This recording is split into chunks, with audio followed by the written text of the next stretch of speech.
이제 말씀 함께 보도록 하겠습니다. 말씀은 고린도후서 1장 19절에서 24절까지 말씀이고요. 우리 한 절씩 교독하도록 하겠습니다. 우리 곧 나와 실루아노와 디모데로 말미암아 너희 가운데 전파된 하나님의 아들 예수 그리스도는 예 하고 아니라 함이 되지 아니하셨으니 그에게 예만 되었느니라.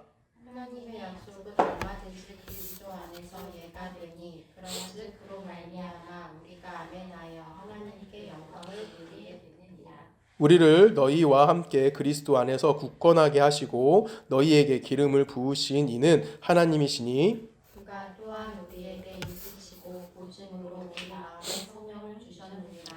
내가 내 목숨을 걸고 하나님을 불러 증언하게 하노니 내가 다시 고린도에 가지 아니한 것을 너희를 아끼려 함이라. 우리가 너희 믿음을 주관하는 것이 아니요 오직 너희 기쁨을 돕는 자가 되려 함이니 이는 너희가 믿음에 섰으니. 아멘. 기도하십니다. 사랑하신 하나님 감사합니다. 하나님의 은혜와 하나님의 사랑 안에 우리가 살아 있습니다. 2025년 우리 함께 예배합니다. 하나님 복된 예배가 되게 하시고 말씀 들을 때 우리 모두에게 은혜 될 수 있는 복된 시간 되게 하실 걸 믿사오며 살아계신 예수 그리스도로 감사하며 기도했습니다. 아멘. 오늘 본문은 지난주 이야기의 연속선상에서 우리가 생각하면 됩니다. 지난주의 내용의 핵심은 뭐였냐면 바울이 고린도 교회 사람들을 사랑하기 때문에 그들을 아끼기 때문에 그들을 심판하지 않게 하기 위해서 그 바울이 어쩔 수 없이 그 약속을 어길 수밖에 없는 상황이었다라는 것을 우리들에게 이야기했던 이야기고요. 그 바울의 그 마음이 오늘은 우리가 함께 읽은 성경에 등장하고 있습니다. 그거에 대한 근거가 등장하는 거예요. 바울이 내가 비록 욕먹을지라도 너희들이 약속을 변경할 수밖에 없었던 가장 그 근거가 되는 것, 그렇게 이야기할 수 있는 그것에 대한 근거가 무엇인지 관련된 이야기를 하는 겁니다. 19절 말씀 제가 다시 한번 읽을게요. 우리 곧 나와 실루아노와 디모데로 말미암아 너희 가운데 전파된 하나님의 아들 예수 그리스도는 이라고 표현합니다. 그러면 지금 가장 핵심이 되는 단어가 뭘까요? 예수 그리스도라고 이야기하는데 그 예수 그리스도를 말미암아 여러분들 주어진 게 뭡니까? 이 모두에게 주어진 것, 예수를 통해서 우리에게 주어진 건 뭐죠? 구원이에요. 그 구원이 뭔지에 대해서 이야기하는 거예요. 자, 구원이 뭐라고 됩니까? 예수 그리스도는 예하고 아니라함이 되지 아니하셨으니 그에게는 뭐만 있다? 예만 되었느니라 라고 표현합니다. 그러면 여기서 예가 된다라는 표현은 무슨 의미를 가질까요? 간단하게 생각하면 순종, 그냥 우리는 이렇게 생각할 수 있습니다. 근데 중요한 건 뭐냐면 예수로 말미암아 우리에게 주어진 것이 뭐예요? 구원이라는 거예요. 그렇죠? 그러면 이 구원은 내 상황과 내 조건과 내 형편에 상관이 있다 없다. 없이 예가 된다라는 겁니다. 그럼 아니오는 무슨 말이에요? 취소가 될 수 있냐라는 질문을 하는 거예요. 취소가 될 수 있다는 얘기일까요? 없다는 얘기일까요? 예수 안에는 뭐만 있대요? 그에게는 예만 되었느니라. 즉 예수로 말미암아 하나님의 구원을 경험한 우리들은 뭘 갖고 있다는 거야? 내 형편과 내 처지와 내 조건에 관계없이 무엇이 우리에게 주어졌다는 얘기입니까? 구원이 주어진 거고 그 구원으로 말미암아 그 구원은 취소가 될 수 있다 없다. 하나님 마음 변개하신다 변개하지 않으신다. 변개치 아니하신다라고 이야기하는 겁니다. 그래서 오늘 바울이 이야기하는 건 내가 너희를 위해서 뭐 했다. 계획은 변경한 건 맞아. 그래서 너희에게 이 문제를 다가갈 때 이거는 어떠한 그 개인적인 감정이나 아니면 어떤 그 세상적인 이치에 관련된 이야기라는 것이 아니라 누구의 지혜를 관련된 이야기라는 거죠. 하나님의 지혜의 문제에 관련된 이야기를 하고 있다라는 겁니다. 바울이 그냥 생각 없이 그냥 무작정 뭐 변경했다 아니면 뭐 바꿨다 이런 것을 이야기하는 것이 아니라 바울이 전한 복음의 내용은 뭐하지 않는다는 거예요. 뭐라 그럴까요? 그 번복되어지지 않는다라는 표현을 쓰고 있다라는 겁니다. 그래서 그리스도 안에는 뭐만 있다? 예만 되어진다라는 내용을 우리들이 강조하고 있다는 거죠. 그러면 여기서 우리는 하나님의 또 하나의 성품을 발견할 수가 있는 거예요. 그러면 하나님의 예수 그리스도 안에서 예만 된다는 것은 그게 취소됐다 취소되지 않는다. 취소되지 않는다. 그러면 하나님이 적정하신 일을 하나님은 무조건 이루어내신다. 이걸 제가 뭐라고 말씀드렸습니까? 하나님의 어떤 성? 신실성이라고 말씀드렸어요. 그래서 이 하나님의 언약이 뭐라는 겁니까? 예수 그리스도로 말미암아 하나님의 언약은 뭘 갖고 있다? 신실성을 가지고 있다라는 것을 우리들에게 강조하고 있는 부분이 오늘 우리가 함께 읽은 이 본문에서 첫 번째 등장하는 19절에서 갖고 있는 내용이라는 겁니다. 이걸 로마서에서 바울은 조금 더 우리가 읽기 좀 편하게 썼어요. 로마서 한 절씩 읽어볼게요. 11절부터 읽습니다. 성경에 이르는 누구든지 그를 믿는 자마다 부끄러움을 당하지 아니하니라 하니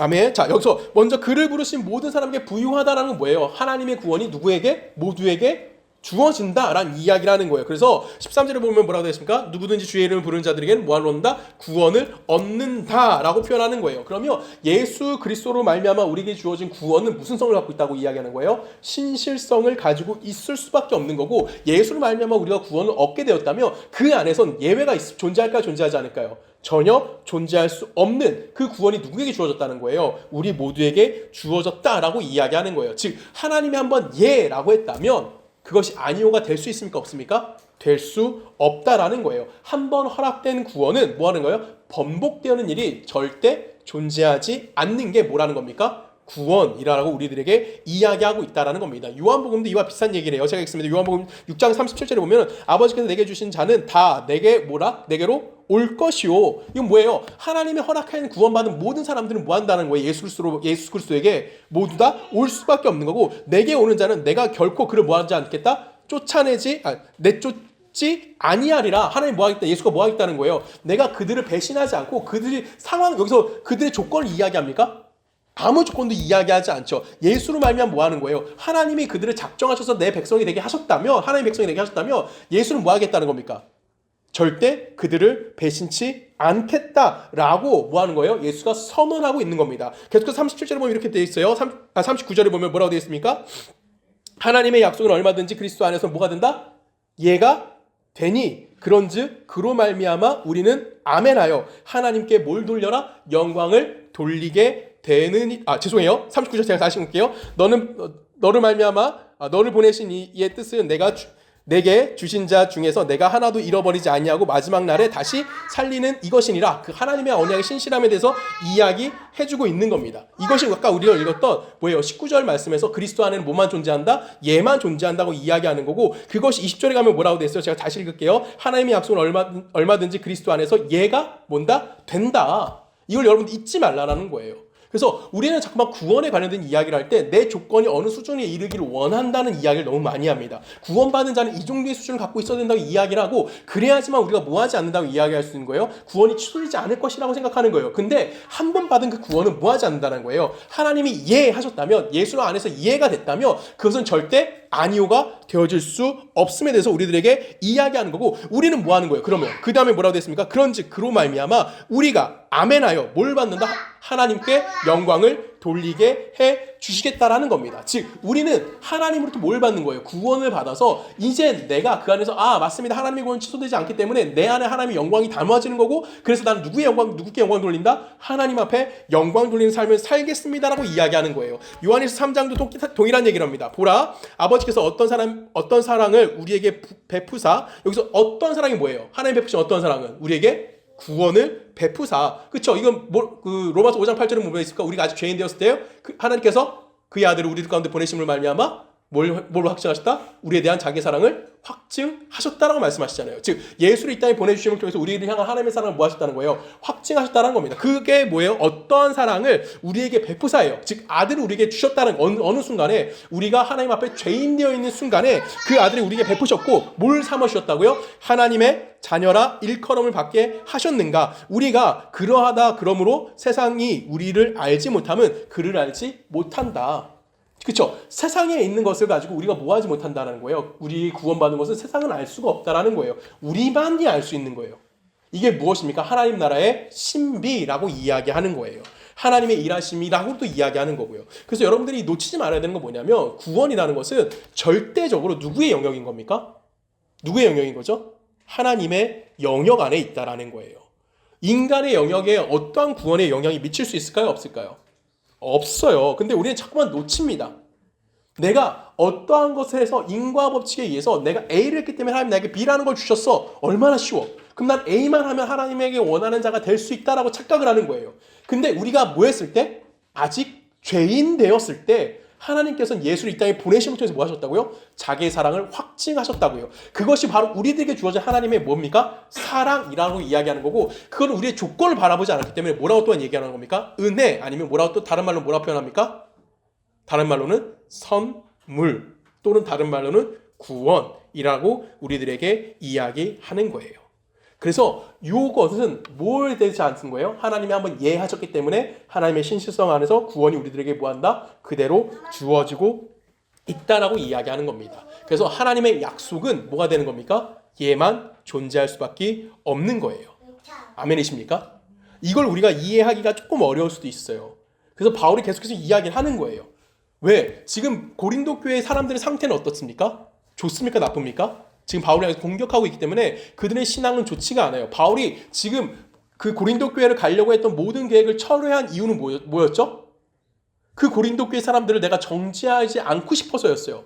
그렇죠? 그들이 내가 지금 당장 가면 그들을 정죄할 수밖에 없기 때문에 그들이 회복되어질 수 있는 시간을 바울이 뭐 하는 거예요? 벌어주기 위해서 내가 너희에게 가지 않겠다라고 이야기한 거는 그 안에 누가 담겨있기 때문에 하나님의 사랑을 그가 갖고 있기 때문에 그들이 뭘 갖고 있기 때문에 비록 너희들은 옳지 않은 상황이 있을지라도 너희들이 갖고 있는 구원이 출세되지 않기 때문에 너희들은 뭐 할 수밖에 없는 존재야? 그리스도인이 되어줄 수밖에 없는 운명을 갖고 있는 자들이 있다라는 것을 그들을 향해서 지금 이야기해주고 있는 거예요. 그들이 하나님을 찾지 않았어요. 하나님을 필요로 하지 않았어요. 근데 우리가 하나님의 아들 십자가에 못 박았음에도 불구하고 하나님은 뭐 하시는 겁니까? 우리에게 나타나시는 구원을 베푸신 거고 우린 그것을 하나님의 지혜, 하나님의 능력, 아니면 하나님의 사랑, 하나님의 은혜라고 이야기하는 겁니다. 그래서 십자가의 은혜를 우리가 이해할 수가 있을까요? 이성적으로? 이해할 수가 없는 거예요. 그래서 우리는 내게 이해할 수 없는 영역에서 주어진 그 구원을 내가 이성적으로 이해하려고 하는 순간 우리는 무엇이 되는 겁니까? 우리는 아담이 될 수밖에 없는 거고 내가 그 안에 자꾸만 조건을 찾아갈 수밖에 없게 되는 거예요. 왜? 그냥 나에게 주어지는 거는 이해할 수 없고 받아들이기도 어렵기 때문에 그렇습니다. 성경 계속해서 봅니다. 우리 베드로전서로 갑니다. 베드로전 1장 우리 한 절씩 읽어볼까요? 10절 이 구원에 대하여 너희에게 임할 은혜에 예언하던 선지자들이 연구하고 부지런히 살펴서 자기 속에 계신 그리스도의 영이 그 받으실 고난과 후에 받으실 영광을 미리 증언하여 누구를 또는 어떠한 때를 지시하시는지를 상고하니라. 이 섬긴 바가 자기를 위한 것이 아니요 너희를 위한 것임을 계시로 알게 되었으니 이것은 하늘로부터 보내신 성령을 힘입어 복음을 전하는 자들로 이제 너희에게 알릴 것이요 천사들도 살펴보기를 원하는 것이라 라고 얘기합니다. 자, 여러분들이 받은 구원이 뭐가 누구도 원하는 구원이라고요? 누구도 이해하고 누구도 살펴보고 싶은 구원이라고요? 천사도 살펴보고 싶은 구원이라고요. 쉽게 말하면 이거는 우리의 생각으로 이해할 수 있다 없다. 우리의 생각으로 이해할 수 없는 거라는 거예요. 우리가 아무리 연구하고 우리가 살펴본다고 할지라도 하나님의 계획과 하나님의 뜻은 우리가 이해할 수 있다 없다. 없다. 그래서 천사들도 뭐 하고 싶다는 거예요. 천사들 그게 뭐야 라고 와서 궁금해하고 있다라는 거예요. 그 정도로 하나님의 구원은 우리가 생각할 수 있는 범위를 넘어서 우리들에게 베풀어주고 있는 거고요. 에베소로 가면 이것이 좀 더 직설적으로 이야기해요. 에베소는 제가 읽겠습니다. 그냥 에베소 1장에 보면은 3절부터 6절 그러면 이렇게 보여요. 찬송하리로다 하나님 곧 우리 주 예수 그리스도의 아버지께서 그리스도 안에서 하늘에 속한 모든 신령한 복을 우리에게 주시되 곧 창세 전에 그리스도 안에서 우리를 택하사 우리로 사랑 안에서 그 앞에 거룩하고 흠이 없게 하시려고 그 기쁘신 뜻대로 우리를 예정하사 이것부터 이해가 되지 않는 거예요. 그렇죠? 우리를 뭐 했대요? 예정했는데 누구의 뜻대로? 하나님이 기뻐하시는 뜻대로라는 거예요. 그러면 하나님이 나를 구속하시고 나를 구원하시겠다고 하는 그것은 누구의 기쁨인 거야? 하나님의 기쁨대로 하나님이 예정하셨다라는 거예요. 그러면 내가 그 이후에 무슨 일을 하든지 중요합니까? 중요하지 않습니까? 중요하지 않은 거죠. 왜? 예정되어져 있기 때문에. 자, 계속해서 읽을게요. 예수 그리스도로 말미암아 자기 아들들이 되게 하셨느니라. 이는 그가 사랑하시는 자 안에서 우리에게 거저 주시는 바 그의 은혜의 영광을 찬송하게 하려는 것이라 라고 이야기합니다. 완전히 이거는 구원에 대해서 어떤 표현을 쓰는 게 맞을까요? 감탄사라고 부르는 게 좀 맞습니다. 구원이 얼마나 대단한 것에 대해서 바울이 우리들에게 이야기하면서 감탄하고 있는 거예요. 야, 이건 말도 안 되는 거야. 하나님이 이미 예정했고 그것은 그래서 뭐하지 않아? 변개할 수 없는 거고 그건 번복되어질 수가 없는 거야. 그리스도 안에서 이해가 됐기 때문에 이건 뭐다? 하나님의 구원은 우리들 안에서 신실성을 가지고 있어라고 이야기하는 거고 이거는 인간의 것이 아닌 누구의 영역이다? 하나님의 것이야. 그래서 하나님의 지혜인 거고 하나님의 능력인 거고 하나님의 놀라움이 담겨져 있다라고 우리들에게 이야기해주고 있는 거예요. 이거를 하나님이 어떻게 우리들이 확인하게 하실까요? 여러분 구원받은 거 확인하십니까? 어렵잖아. 안 되잖아요. 우리 성경 좀 읽어보겠습니다. 우리 고린도후서 본문을 다시 갑니다. 좀 많이 읽죠. 오늘 미안해요. 계속해서 읽을게요. 구원에서 좀 이해하기 위해서 어쩔 수가 없습니다. 고린도후서 1장 21절 1장 21장 22절 한 절씩 읽을게요. 우리를 너희와 함께 그리스도 안에서 굳건하게 하시고 우리에게 기름을 부으신 이는 하나님이시니 그가 또한 우리에게 잊히시고 보증으로 우리 마음에 성령을 주셨느니라. 자, 성령이 뭐가 되셨다고요? 우리의 보증이 되셨다고. 뭐에 대한 보증이에요? 우리가 구원받은 것에 대한 무엇이 된 거며 보증이 됐다는 거예요. 그러면 구원의 시작은 누구예요? 하나님의 예정이었어요. 그렇죠? 누구의 뜻대로 내가 어떠한 행동을 해서 하나님 너 잘하는데 그래 너 내가 구원시킬게 이런 예정입니까? 아니에요. 하나님이 기뻐하시는 뜻대로 뭐한 거? 예정됐어요. 그러면 구원의 시작은 누구로부터? 하나님으로부터 시작입니다. 이해가시죠? 그럼 구원을 또 누가 주셨어요? 예수를 우리들 가운데 하나님이 보내주셨어요. 그럼 이 구원의 완성도 누구를 통해서 이루어지는 겁니까? 하나님으로 통해서 이루어지는 거예요. 이 안에 우리 조건이 있어요? 없어요? 없어요. 그리고 나서 그럼 구원받은 자가 어떤 행동의 올바름을 가지고 살아갔기 때문에 그것이 우리에게 보증이 된다고 얘기합니까? 아니죠. 구원의 보증도 누가 해준다고요? 성령이 해준다고요. 그럼 구원의 시작과 구원의 완성과 구원의 보증, 즉 구원에 관련된 모든 영역은 누가 주체가 되는 겁니까? 하나님만이 주체가 되어진다라는 거예요. 그래서 예수 그리스도로 말미암아 예가 됐기 때문에 뭐가 되지 않는 겁니까? 아니오가 되어줄 수 없는 겁니다. 이거는 누구의 의지인 거예요? 하나님의 의지이신 거고 하나님의 신실하심인 거고 하나님의 능력인 거고 하나님의 은혜인 거고 하나님의 긍휼과 자비와 사랑이 다 담겨져 있는 어떠한 산물이 뭐라고 표현할 수 있는 거예요? 그게 구원이라고 이야기되어지고 있다라는 겁니다. 그럼 이 구원의 영역 안에서 지금 여러분들의 삶의 조건은 몇 프로의 영향을 미칠 수 있습니까? 1%의 영역도 줄 수가 없는 거예요. 이 모든 것들은 누구의 영역이 아니라 누구의 약속 안에 있는 겁니까? 하나님의 약속을 근거하고 있다라는 겁니다. 하나님이 우리에게 구원을 허락하셨고 하나님이 예수 그리스도 안에서 우리에게 구원을 베푸셨고 그 구원의 신실성과 영원성을 갖고 있는 거고 이 모든 것에 대해서 누가 근거가 되어 주신다고요? 성령이 근거가 되어 주신다는 겁니다. 그래서 여러분이 갖고 있는 어떠한 것들, 어떤 사람은 좋은 열매를 맺을 수 있습니다. 그렇죠? 근데 그게 구원과 관계가 있습니까? 없습니까? 없습니다. 이게 우리가 아멘 해야 하는 거예요. 어떤 사람은 예수를 말미암아 구원의 은혜를 받았습니다. 근데 인간의 기준에서 우리의 행동 안에서 안 좋은 영역을 드러낼 수 있어요. 그렇죠? 쉬운 예를 하나 볼게요. 우리가 쉽게 생각할 수 있습니다. 만약에 조성은이 오늘 같은 날 눈이 오는 날 운전을 하고 가다가 사람을 치어서 그 사람을 죽였다고 칩시다. 그럼 하나님 아니요라고 할까요? 이제 저에게 아니라는 거죠.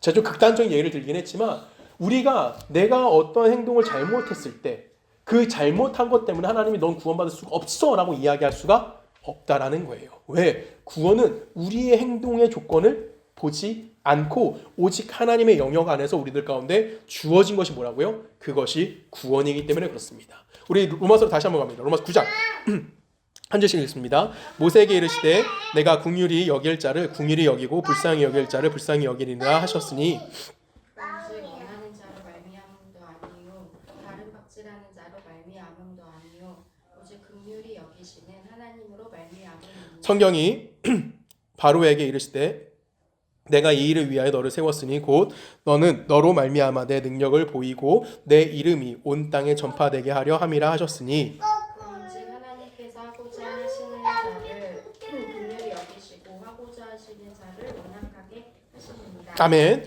자, 지금 여기서 핵심은 뭘까요? 하나님이 누굴 쓰셨다고요? 바로를 쓰셨다고요. 바로의 일을 들어서 뭐 했대요? 온 땅에 누구의 이름이 하나님의 능력이 보이게 하시겠다는 거예요. 근데 바로를 어떻게 하셨습니까? 하나님이 완악하게 하셨다고요. 그러면 이 모든 것들의 핵심은 누구야? 주체는 하나님이라는 거예요. 하나님이 그렇게 하겠다고 하시면 뭐가 되는 겁니까? 그렇게 이루어질 수밖에 없다라는 것을 우리들에게 이야기하는 겁니다. 여러분, 제가 좀 전에도 얘기했지만 고린도서의 시작은 뭐였어요? 그 고린도 교회 사람들이 바울 앞에 잘못된 행동을 하고 있는 것이 고린도 후서의 시작입니다. 이미 고린도 교회 사람들은 바울에 대해서 인정하지도 않았고요. 그 사도권도 인정하지 않았고 바울에 대한 어떤 모습에 대해서도 전혀 뭐하지 않았어요? 인정하지 않았고 이미 그들은 뭐예요? 잘못된 거짓된 복음 안에서 노출되어졌었고 이미 잘못된 신앙생활을 가지고 있었습니다. 그래서 이미 그 앞전에 바울은 이미 뭘 썼어요? 고린도 전설 썼잖아요. 너희들 이러이러한 것 잘못해서 너희 세상적 기준을 살아가는 너무 잘못된 것이야 라고 그들을 훈계했다고요. 그리고 고린도 후서에 오자마자 또 뭐 하고 있어요? 그들을 훈계하고 있어요. 왜? 그들이 너무 못났기 때문에. 근데 바울이 그들을 훈계하고 있다고요. 근데 이 바울이 그들을 꾸중하고 있는 핵심은 뭘까요? 야, 내가 너희에게 훈계했고 또 했고 또 했고 또 했어. 할 만큼 했는데 너희들이 돌아오지 않았어? 나 너희들 책임 안 져. 이런 얘기를 하고 싶은 걸까요? 아니에요. 바울이 그들을 향해서 훈계하고 그들을 꾸중하고 있는 이유는 딱 하나입니다. 너희들은 어떤 자들이라는 거야? 하나님의 구원을 이미 받은 자들이야. 그럼 그 구원이 취소되지 않아. 그렇기 때문에 내가 너희를 훈계하는 거는 너희들이 빨리 깨닫고 뭐 하길 원하는 거야? 하나님께로 다시 돌아오기를 원하는 거야.에 대해서 이야기하는 거지. 너희들이 내가 회개하면 좋은 거고 회개하지 않으면 나쁜 거야? 그런 얘기를 하는 거야? 아니에요. 이들은 뭐 할 사람들이야, 분명히. 회개하고 하나님 앞에 돌아올 자들이라고요. 근데 그 시간을 뭐 하고 싶은 거예요, 바울은? 땡기고 싶은 거예요. 그래서 내가 뭐 하는 거예요? 너희를 꾸중하고요. 너희를 훈계하고 있다라고 이야기하는 겁니다. 이 핵심은 뭐예요? 이 훈계의 핵심은 그들의 행동의 변화를 일으켜가지고 그들이 하나님 앞에 돌아오고 하나님의 눈물 찔찔 짜고 이런 얘기를 하는 것이 아니라 너희들이 갖고 있는 존재성을 뭐 하라는 겁니까? 이해하라는 거예요. 너희는 하나님의 백성된 자들이야. 비록 행동이 잘못되고 옳지 않은 삶을 살아갈 수도 있어. 근데 뭐 하지 않을 거야? 이 구원은 취소되지 않기 때문에 너희들은 하루속히 뭐 해야 되는 거야? 그리스도인 다음을 회복할 수 있어야 하지만 가능한 거야 라고 이야기하고 있다라는 겁니다. 왜요? 이미 그들에게는 예수로 말미암아 구원이 이해가 되어져 있는 거고 아니오가 될 수 있습니까? 없습니까? 없기 때문에 그들은 뭘 들을 수밖에 없는 거예요. 바울로부터 꾸중을 들을 수밖에 없다라고 이야기하는 겁니다. 이미 구원은 실패되지 않아요. 구원은 신실하기 때문에 실패되지 않지만 너희가 돌아올 자들이기에 뭐 하길 원하는 겁니까? 바울은 하루속히 그들의 행동을 되돌리고 싶었던 것뿐이었습니다. 그래서 뭐 하는 겁니까? 꾸중한 거고 바르게 이해할 수 있도록 도와주는 겁니다. 왜 그럴까요?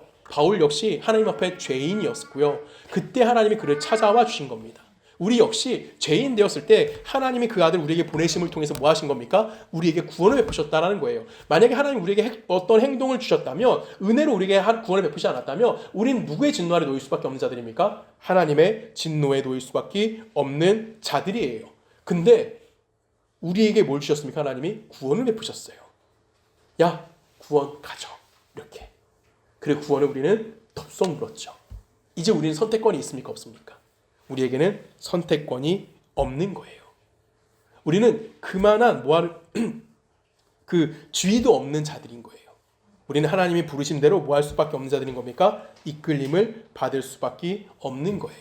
우리는 어떤 걸 선택할 여지가 우리 안에 존재하지 않아요. 그래서 우리는 반드시 뭐 할 수밖에 없는 자들인 겁니까? 하나님께로 돌아갈 수밖에 없는 자들인 거예요. 그래서 너희는 그런 자들이니까 고민하지 말고 뭐 해라? 바울은 빨리 돌이켜라.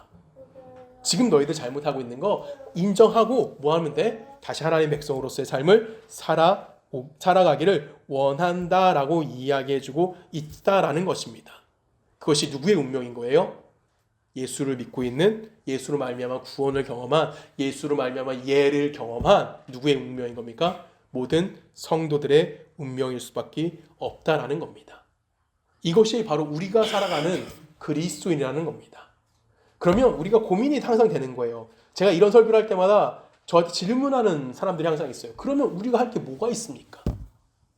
구원을 받기 위해서 하나님이 다 작정하셨고 하나님이 다 이루어내셨다면 그러면 내가 신앙생활을 어떻게 하는 게 맞아요? 그렇죠? 그게 기준이 뭘까? 라는 생각이 점점 들기 시작하는 겁니다. 그래서 우리는 자꾸만 신앙의 기준을 자꾸만 만들고 싶어 해요. 요 정도까지 하면 내가 구원받은 자일까? 라고 이제 뭐 하고 싶은 거야? 인정받고 싶은 거죠. 근데 인정은 누가 해준다고? 성령이 해준다고요. 자, 그러면 우리는 보통 누구처럼 되고 싶어요? 요즘 한국에서 가장 제가 그나마 그러니까 기독교로 전체 기독교라고 얘기할게요. 목사님들을 포함해서 신부님들까지. 근데 예전에도 얘기는 했지만 목사님들은 그닥 존경을 받을 만한 목사님들은 유명한 분이 안 계세요. 근데 신부님 중에 계시죠? 누구 계실까요? 이태석 신부님. 그렇죠? 목숨을 버려가면서 그 아프리카 지역을 위해서 헌신하시고 죽음을 가면서까지도 그 자리에서 죽어가신 분. 존경스럽지 않습니까? 여러분 이태석 신부님 같은 신앙을 가지는 게 신앙의 기준일까요? 마다 테레사, 가난한 자들과 함께하는 자. 여러분 그게 신앙의 기준일까요? 우리가 그렇게 신앙의 기준을 살아갈 수 있을까요? 솔직히 저는 어떨까요? 저는 할 수 있다고 얘기할까요? 못한다고 얘기할까요? 못하죠. 내가 어떻게 마다테스처럼 해요? 내가 어떻게 이태석 신부처럼 해요? 못해요. 우리 디모데서를 읽어볼까요? 디모데 4장입니다. 제가 읽게요. 디모데후서 4장 나는 선한 싸움을 싸우고 나의 갈 길을 마치고 믿음을 지켰으니 누가 한 말이야? 바울이 한 말이에요. 여러분 선한 싸움 해봤어요? 갈 길 다 가봤어요? 달려갈 길 끝까지 가봤어요? 못 갔죠. 바울은 가봤대. 뭘 지켰대? 그러면서 믿음을 지켰대. 그러면 우리 또 고민하죠. 그러면 선한 싸움을 위해서 내가 성경을 하루에 100장을 읽고 기도를 막 한 20시간 좀 많다. 한 2시간은 해 기도를 해야 되고 내가 전도도 한 3시간을 해야 되고 그러면 총 해보면 하루에 24시간 중에 한 8, 7시간은 내가 하나님을 위해서 내 시간을 써가면서 하나님께 집중한다. 그러면 내가 선한 싸움을 싸우는 거고 내가 달려갈 길 다 간 걸까요? 그래서 저에게만 질문해 볼게요. 저는 솔직히 그렇게 하루에 제가 만약 8시간 하나님만 생각하면 하나님만 헌신하며 살아갈까요? 안 해요. 나도 못한다고요. 목사인 타이틀을 갖고 있는 나도 그 정도는 못한다고요. 근데 성경은 우리들에게 뭐라고 얘기합니까? 넌 처음부터 보였다? 죄인이었어. 네가 의인이라고 하는 생각 자체를 하지 마 라고 성경은 우리들에게 이야기하는 거예요. 그렇죠? 여러분 선을 행할 수 있으십니까? 하나님의 것을 행할 수 있어요? 우리가? 없어요. 그걸 뭐 하면 되는 거예요? 우리는 인정하면 되는 겁니다. 우리가 약점이 뭐예요? 그 인정하고 싶지 않은 거예요. 하나님의 사람이라고 한다면 왠지 모르게 그 기준이 자꾸만 있는 거예요. 이태석? 마더 테레사? 아니면 누구 있을까요? 유명한 목사님들. 한국에서 지금 유명하다는 목사님 누가 있을까요? 누구죠? 여기 교회 큰 교회도 많잖아. 나 목사님들 이름이 기억이 안 나네. 그래 이찬수 목사님. 이런 분들. 그분도 훌륭해요. 아직도 소나타 타고 다니잖아. 그렇죠? 자기 사무실 문을 안 닫는데 항상 문을 열어놓는데 혹시 사람들 의심 살까봐 얼마나 노력하시며 살아요. 그래 그만큼 내가 할 수 있을까요? 나 추우면 문 닫아야 돼. 무슨 얼어 죽을. 의심하든 말든 신경 안 써요. 난. 이게 다른 거잖아요. 그렇잖아요? 지금 우리는 어떤 완벽함을 추구하는 신앙을 하나님이 우리에게 요구하시는 것이 아닙니다. 하나님은 우리에게 너 스스로 인정하라는 거예요. 어떤 거를? 죄인이라는 것을. 의인이 되어줄 수 없다라는 것을. 근데 그런 너에게 무엇이 주었다고 내가? 너의 조건을 보내는 게 아니라 내 뜻에 맞춰서 너를 뭐했다? 구원했다. 이 구원은 번복되어지는 것이 아니겠다. 그러니까 너는 어쩔 수 없이 이 길을 가야 되는 자이기 때문에 하루속히 너의 존재성을 깨닫고 뭐해라? 돌아서라라고 우리들에게 이야기하는 겁니다. 여러분 오늘 이 글을 쓴 바울은 훌륭한 사람이었을까요? 신앙이? 훌륭했을까요? 여러분 솔직히 얘기해 볼까요? 우리 만약에 바울이 정말 신앙이 너무너무 좋았다고 칩시다. 그래서 그 사람만 생각하면 너무 멋있어. 저 사람처럼 신앙생활 해야지 라고 사람들이 마음 먹었다면 고린도 교회 사람들이 배신했을까요? 맞아 바울 그래 바울 선생님만 생각하면 맞아 내가 이렇게 생각하면 안 돼. 바울의 신앙이 어땠을까요? 사람들 눈에 보였을 때 좋았을까요? 나빴을까요? 그저 그랬다라는 거예요. 그러니까 사람들이 그 고린도 교회 사람들이 바울에 대한 존경심이 없으니까 야 네가 감히 하나님의 사자야 말도 안 돼. 너 같은 놈이 무슨 하나님의 선지자야 하나님의 사도야 예수의 사도야 말도 안 돼. 이 말을 했다는 거예요. 여러분 바울 겉모습 어땠어요? 알잖아요. 대머리였어요. 비하하는 거 아니에요? 그럼에도 불구하고 뭐 했어요? 볼품없는 인간이 누구였다는 거 사람들 앞에 바울이었다고요. 사람들 취급도 못 받았고요. 사람들 앞에 허접한 인생을 살았다고요. 누가 바울에게 그런 인생을 허락했을까요? 누가? 하나님이 허락한 거예요. 성경을 좀 볼까요? 고린도전서로 갑니다. 4장 9절. 내가 생각하건대 하나님의 사도인 우리를 죽이기로 작정된 자 같이 어디 세워졌다? 끄트머리에 두셨음에. 여러분 누가? 하나님이. 누구 된 자? 하나님의 사도인 누구를? 우리를 뭐한 거로 작정된 자처럼 죽겠다고. 그래 작정된 사람처럼 세상의 끝자리에 뒀다고요. 그래서 우리는 세계 곧 천사와 사람들에게 뭐가 됐다? 구경거리가 되었다. 그러면 세상이나 사람들이 봤을 때 바울의 인생은 뭐 했다는 거예요? 썩 존경할 만한 가치가 있다 없다?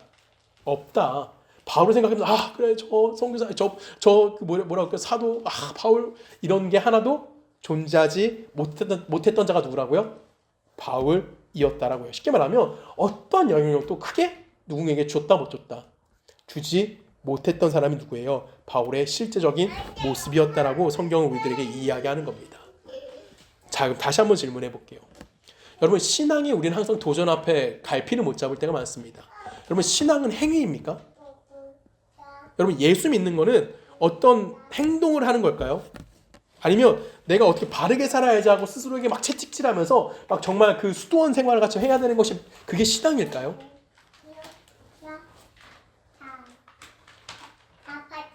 바울이 고린도 교회를 꾸중한 이유는 그들의 실패를 그들이 인정하지 않았기 때문에 그래요.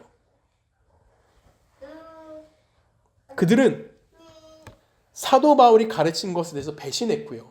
거짓 교사들의 꼬임에 따라 미혹되었고요. 그리고 사도 바울까지 뭐 했어요? 매도했던 자들이 바로 고린도 교회 사람인 겁니다. 그래서 바울은 그들에게 뭘 얘기하는 거예요?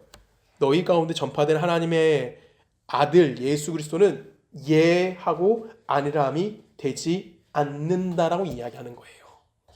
이거에서 우리가 아멘 하셔야 되는 겁니다. 우리에게도 주어진 것이 뭐예요? 바로 이런 구원이 우리에게 주어졌다라는 거예요. 한 번 하나님이 당신의 자녀를 부른 그 구원, 우리를 당신의 자녀를 불러주신 그것은 절대 뭐가 되지 않는다? 취소되지 않는 거고요. 이거 좀 멋있는 말을 표현 쓰면은 절대 실패되지 않는 게 무엇인 겁니까? 구원인 겁니다. 그 안에서 우리는 뭐 할 수 있어요? 하나님을 배신할 수 있고요. 격길로 나갈 수도 있습니다. 근데 내가 격길로 가는 거지 하나님이 실패하는 걸까요? 하나님은 실패하지 않으신다라는 것이 성경이 우리들 가운데 주어지는 약속인 거예요. 그래서 오늘 성경 제목이 무엇입니까? 예가 되는 약속인 겁니다. 하나님이 그 언약의 주체가 되어주셨기 때문에 그 언약의 모든 핵심이 하나님만으로만 이루어졌기 때문에 그건 무조건 뭐가 될 수밖에 없다고요? 예가 되어질 수밖에 없는 거고 그것이 하나님이 예수 그리스도로 말미암아 우리들에게 주어진 구원이고요. 그것이 은혜라고 이야기하는 거고 이것보다 더 큰 하나님의 능력이 존재합니까? 존재하지 않습니까? 존재하지 않는다라고 이야기하고 있는 겁니다. 그래서 우리는 뭐만 하면 되는 거예요? 내가 죄인이다라는 것을 인정하면 되는 겁니다. 내가 실패했다는 것을 인정하면 되는 거예요. 하나님은 우리에게 그것만 요구하십니다. 왜? 내가 죄인이기 때문에 누구를 의지할 수밖에 없어? 하나님을 의지하는 거고요. 내가 실패했기 때문에 누구를 의지할 수밖에 없어? 하나님을 의지하는 거예요. 그래서 세상을 따라가고 세상의 이치를 따라가는 것이 아니라 누굴 따라갈 수밖에 없게 되는 거야. 결론은 내게 주어진 구원 때문에 나는 하나님을 따라갈 수밖에 없습니다. 라고 이야기하고 있는 겁니다. 이해가 되십니까? 여러분 신앙생활하면서 뭐 김대건 신부님 같은 분들, 뭐 이태석 신부님 같은 분들, 마더 테레사 같은 완벽한 신앙생활 하신 분 계실 거예요. 그렇죠? 우리가 알지 못하지만 우선 우리 눈에 보이는 그분들은 훌륭하신 분들입니다. 그들을 비판할 수는 없어요. 근데 여러분 그렇게 완벽한 신앙을 갖고 계신 분들과 여러분 비교하면 어떻습니까? 나는 아무것도 아니구나. 그렇죠? 나는 망했구나. 그렇죠?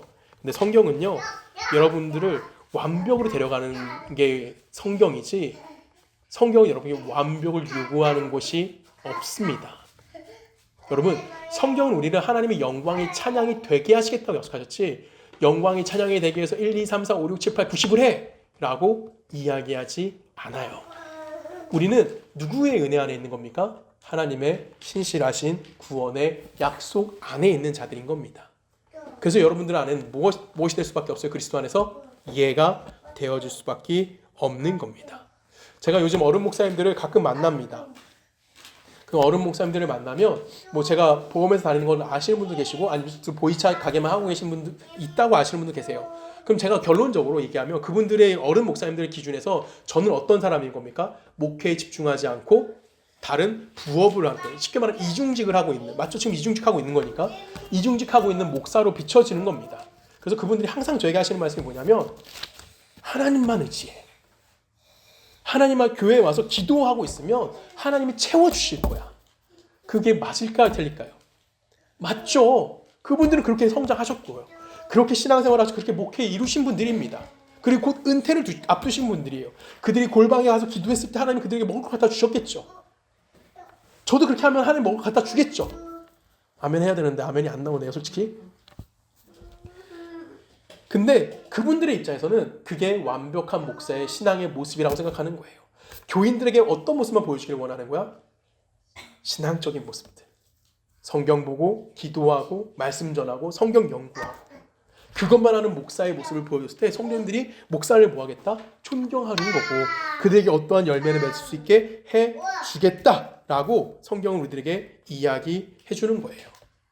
만약에 제가 제 인생의 24시간의 100%를 하나님만을 생각하고 경제적인 모든 것들을 하나님 앞에 완전히 맡겨드렸다면, 그리고 내가 온전히 하나님 앞에 봉사만 했다면 그것이 완벽한 신앙이라고 이야기할 수 있을까요? 저는 솔직히 그렇게 생각하지 않습니다. 그래서 제가 이중직을 지금 하고 있는 거예요. 막 큰 교회라면 어쩔 수 없어요. 그건 맞아요. 목사님들이 하셔야 될 일이 너무 많으니까. 근데 저같이 조그만 교회면 내가 성도님들을 돌아보는 시간 당연히 있지만, 그렇지 않고 다른 시간에 충분히 다른 일 하면서 그 영역 안에서 하나님의 영역을 드러낼 수가 있게 되는 거예요. 여러분, 어떠한 직업의 전문가가 되려면 최소 몇 년 일하라고 하죠? 10년 일하라고 합니다. 서당계 3년이면 풍어를 읽을 수 있다고 해요. 하지만 서당계가 3년 동안 풍어를 읽는다고 해도 그가 그 훈장 스님만큼 훌륭한 사람이 될 수 있을까요? 그럴 수 없는 겁니다. 그렇죠? 무엇이 필요한 거예요? 시간이 필요한 거고요. 그 시간을 실력 갖추기 위해서 무엇이 필요한 겁니까? 세상 사람들 손가락질 당할 수도 있어요. 10년 동안 진짜 뭐 한 거 아무것도 한 게 없네? 손가락질 당할 수도 있고 괄시를 당할 수도 있고요. 근데 성공했던 사람들은 다 뭐예요? 그 손가락질과 괄시 속에서 뭐 하는 겁니까? 견뎌내는 거예요. 또 뭐 하지 않는 거예요? 포기하지 않는 겁니다. 그럼 그 사람 뭐가 되는 겁니까? 그 현장에서 전문가라는 소리를 듣게 되어지는 거예요. 한 일을 10년 동안 놓지 않았다는 것은 그 일이 그 사람에게 무엇이 되는 겁니까? 엄밀히 따지면 실력일까요? 저는 그렇게 생각하지 않습니다. 저는 그것이 인격이라고 생각해요. 여러분, 제가 목회를 25년째입니다. 올해가 이제 25년 시작하고 있습니다. 제가 목회가 제 실력일까요? 아니죠. 저는 목회가 제 인생인 거고요. 제 인격이라고 생각합니다. 저는 목회의 전문가, 이건 말이 안 되는 표현이긴 하지만 목회에 있어서는 제가 목사로서 삶은 제가 아침에 눈을 떠서 잠을 자는 그 순간까지 저는 목사인 걸 잊으며 생각하는 적이 거의 없어요. 제가 다른 일을 하긴 하지만 그 안에서 저는 뭘 인정합니까? 내가 목사이라는 사실을 본분을 잊지 않는다는 거예요. 여러분, 작년에 파리올림픽에서 우리나라가 16년 만에 그 메달을 땄어요. 탁구에서 메달을 땄는데 우린 누구만 기억하냐면 삐약이라는 별명을 갖고 있는 신유빈 선수만 기억합니다. 근데 신유빈 혼자 메달 땄나요? 아니에요. 누구 같이 땄죠? 전지희라는 중국에서 귀화했던 그 여자 선수 때문에 나이 많은 여자 선수 때문에 땄어요. 이 전지희라는 분도 굉장히 잘했대요. 그 중국 유소년 팀 국가대표도 했었는데 성인부로 넘으면서 이 사람이 실력이 떨어졌다고 합니다. 그래서 실력이 떨어져서 너무 방황하고 힘들어하고 고통스러워하고 있어 포기하려고 하는 그 순간 우리나라 그 국가대표 그 누구죠? 내가 이름가 김형석 감독이란 분이 그 여자한테 가서 귀화해라. 우리나라로 와라. 우리나라 와서 네가 탁구회 해보자. 같이. 그러면 이 전지라는 이 여자가 그 제안을 들었고 귀화를 했어요. 그럼 중국 사람한테 어떤 소리 들었을까요? 배신자, 욕먹는 소리 들었을 겁니다. 그쵸? 왜? 국가를 버리고 다른 나라를 가버렸으니까. 그때 만약에 전지라는 선수가 포기해버렸다면 그럼 이 메달을 딸 수 있었을까요? 딸 수가 없었을 겁니다. 사람들은 비판했을 거예요. 한국 왔어요. 텃세가 있었을까요? 없었을까요? 엄청 심했을 겁니다. 그쵸? 그 배드민턴 그 누구예요? 이름이 기억이 안 나는데 걔도 텃세가 있잖아. 세계 1위인데도 선배들 빨리 빨아야 됐다며. 그쵸? 한국의 텃세 이 전지 선수가 견뎠을까요? 못 견뎠을까요? 견뎌낸 겁니다. 포기하면 누구만 손해보는 거예요? 본인만 손해보는 거예요. 여러분, 신앙도 이와 똑같은 겁니다. 신앙도 내가 포기하면 누구만 손해보는 거야? 나만 손해보는 거예요. 그래서 신앙이라는 것은 내가 분명히 이상향으로 그리고 있는 어떤 신앙의 조건은 있을 겁니다. 근데 그것이 내가 예수를 믿는 그 순간 바로 빡 가는 걸까요? 아니에요. 우리에겐 10년이라는 시간도 필요한 거고요. 어떤 사람 20년이라는 시간도 필요한 거고 어떤 사람 30년 그 이상의 시간도 요구되어질 수가 있는 겁니다. 어느 날 갑자기 여러분이 바울이 될 수 있습니까? 어느 날 갑자기 여러분들이 예수 그리스도가 될 수 있을까요? 어느 날 갑자기 우리가 이태석이 될 수 있을까요? 어느 날 갑자기 우리가 마다 테레사가 될 수 있을까요? 없어요. 우리는 시간이 필요한 거예요. 그래서 우리는 뭐가 되는 겁니까? 훈련되어지는 거고요. 그 목표를 향해서 끊임없이 전진해 나가는 거예요. 그 목표에 내가 다다를 수 있을까요? 없을까요? 다다르지 못할 수도 있어요. 근데 그 자리에 우리 포기하면 됩니까? 안 됩니까? 포기하지 않는 거예요. 왜? 하나님의 약속은 얼마든지 예수 그리스도 안에서 뭐가 되기 때문에 예가 되기 때문에 그 말씀을 붙들고 우리는 뭐 해야 되는 겁니까? 견디는 거고요. 버텨내는 것이 신앙 생활이라고 성경 우리들에게 가르쳐주고 있는 겁니다. 여러분, 신앙생활하면서 누군가에게 선한 영향을 미친다. 좋습니다. 근데 그럴 필요 있습니까? 없습니까? 없다는 겁니다. 그것이 신앙의 성공이 아니라는 거예요. 신앙은 뭐 하는 거예요? 예수가 나를 찾아와 주셨다는 걸 인정하는 겁니다. 그래서 내가 뭐 하는 거예요? 오늘 하루 남들의 기준에서는 비천한 삶을 살 수도 있습니다. 근데 그 하루를 뭐 하는 겁니까? 살아내는 거예요. 우리는 자꾸만 신앙 멋진 그 뭐랄까요? 우리가 그리는 이상향은 10년 뒤, 20년 뒤를 생각을 해요. 근데 여러분 실상은요. 오늘 하루밖에 없어요, 여러분. 내일 아침에 여러분 하나님 생명 줄까요? 모르는 거거든요, 그거는. 우린 너무나 아침에 자연스럽게 눈을 뜨기 때문에 그것이 내게 당연한 것처럼 생각하지만 내일은 누가 우리에게 준 선물이야? 하나님이 우리에게 허락한 선물인 거예요. 그 시간 안에서 우리는 뭐 하는 겁니까? 아둥바둥거리는 것뿐인 겁니다. 어느 날은 성공할 수도 있고요. 어느 날은 실패할 수도 있어요. 근데 내가 실패했다고 하나님도 실패하십니까? 내가 포기했다고 하나님도 포기하실까요? 아닙니다. 하나님 포기하지 않으시고요. 하나님은 실패하지 않으시는 겁니다. 그래서 우리는 내일이라는 또 다른 하루를 뭐 할 수 있는 겁니까? 살아낼 수 있는 겁니다. 예수 그리스도 안에서 우리의 인생은 얼마든지 뭐가 되는 겁니까? 이해가 되어지는 겁니다. 여러분, 아브라함, 우리가 지난 금요일에 성경 공부 시간에도 좀 살펴봤지만 아브라함이 창세기 22장에 가서 그의 아들 이삭을 바칩니다. 아브라함은 창세기 몇 장부터 등장하죠? 창세기 11장부터 등장합니다. 창세기 11장부터 창세기 22장까지 아브라함의 인생은 수많은 우여곡절 속에 살아가게 됐습니다. 수많은 사건을 경험했었고요. 수많은 실패가 기록되어져 있어요. 근데 창세기 22장도 기록되어져 있다라는 겁니다. 그게 누구의 신앙인 겁니까? 우리의 신앙인 거고요. 우리는 뭐 하는 겁니까? 버티는 겁니다. 하나님의 약속은 예수 그리스도 안에서 예만 가능한 겁니다. 아니오가 되는 것이 아니기 때문에 여러분 포기하지 마십시오. 여러분 서두르지도 마십시오. 저희 집사람이 민율이 지금 포기하고 있습니까? 냅두면 포기하면 그냥 시끄럽게 돌아다니면 돼요. 포기하지 않기 때문에. 왜? 딸이기 때문에. 조용히 해라. 쉬. 뭐 TV도 켜주고 저도 해보고 다 해보는 겁니다. 왜요? 부모이기 때문에.